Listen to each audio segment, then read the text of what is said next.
Good morning student. आज हम एक बहुत ही इंपॉर्टेंट टॉपिक डिस्कस करेंगे और टॉपिक का नाम है हार्मोनल कंट्रोल।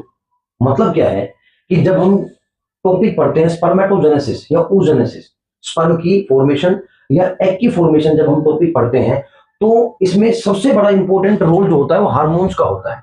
और हार्मोन्स जो होते हैं वो कैसे काम करते हैं बेटा, ये आज हम पढ़ेंगे। तो बेसिकली हार्मोन्स का जो काम होता है स्पर्मेटोजेनेसिस में, जो प्रोसेस होता है स्पर्मेटोजेनेसिस में, इसमें हार्मोन्स का काम कैसे होता है अब ये समझिए। जैसे ही टेस्टिस के अंदर स्पर्म की फॉर्मेशन की प्रोबेबिलिटी पॉसिबिलिटीज होगी, तो सबसे पहले जो ब्रेन है उसमें एक स्ट्रक्चर होता है जिसका नाम है हाइपोथैलेमस। आपको सबको पता है ये hypothalamus is the part of brain. Brain का एक स्ट्रक्चर होता है जिसका नाम हाइपोथैलेमस है। हाइपोथैलेमस मैसेज करेगा जीएनआरएच को। जीएनआरएच रिप्रेजेंट करता है गोनाडोट्रोपिन रिलीजिंग हार्मोन। और ये जो गोनाडोट्रोपिन रिलीजिंग हार्मोन है, बेसिकली हार्मोन ही वो है जो गोनेड्स पे ही काम करता है। GONADS, गोनेड्स जो होते हैं वो होते हैं रिप्रोडक्टिव ऑर्गन्स को बोलते हैं। तो बेसिकली ये हार्मोन जो है रिप्रोडक्टिव ऑर्गन पे काम करेगा। रिप्रोडक्टिव ऑर्गन क्या है? टेस्टिस। मतलब ये टेस्टिस पे काम करेगा।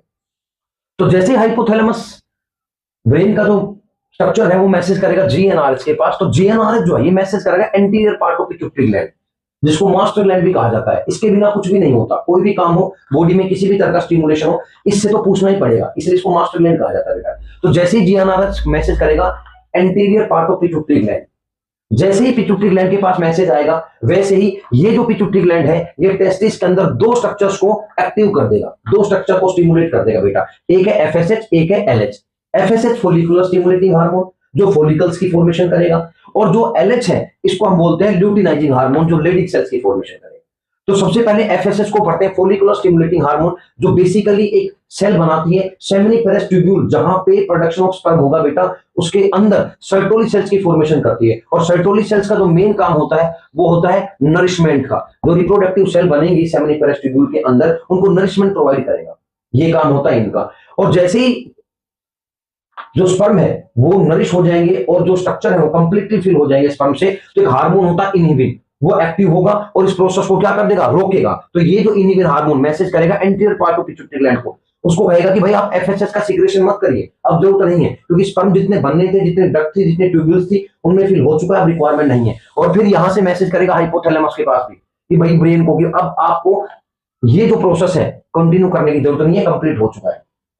यहाँ पे एलएचएल जिसको लेडिक सेल्स कहा जाता है, ल्यूटिनाइजिंग हार्मोन, ये लेडिक सेल्स की फॉर्मेशन करता है। और ये जो हार्मोन है बेसिकली एक हार्मोन का सिक्रेशन करता है जिसको एंड्रोजन हार्मोन कहा जाता है, मेल रिप्रोडक्टिव हार्मोन कहा जाता है, जिसको टेस्टोस्टेरोन हार्मोन भी कहा जाता है। तो ये लेडिक सेल्स की फॉर्मेशन करेगा और ये टेस्टोस्टेरोन हार्मोन पे काम करेगा। मतलब ये हेल्प करेगा जो स्पर्मेटोजेनेसिस प्रोसेस में, मतलब जो स्पर्म है वो मैच्योर होके स्पर्मेटोजोआ में कन्वर्ट हो जाए, इस प्रोसेस पे काम करेगा। और जैसे ही स्ट्रक्चर मैच्योर हो जाएंगे, same concept is work over there. Inhibin hormone message करेगा anterior part of pituitary gland पे कि भाई आप काम मत करिए, फिर यहाँ पे मैसेज करेगा हाइपोथैलेमस के पास के बाद को काम करने की जरूरत नहीं है, प्रोसेस कंप्लीट हो चुका है। यहाँ पे जो ये माइनस देख रहे हैं इसको हम बोलते हैं नेगेटिव फीडबैक। नेगेटिव फीडबैक का मतलब होता है, नेगेटिव फीडबैक का मतलब होता है कि बताएंगे कि अब काम कंप्लीट हो चुका है, अब आपको और काम नहीं करना है। तो this is the important process of hormones in case of spermatogenesis.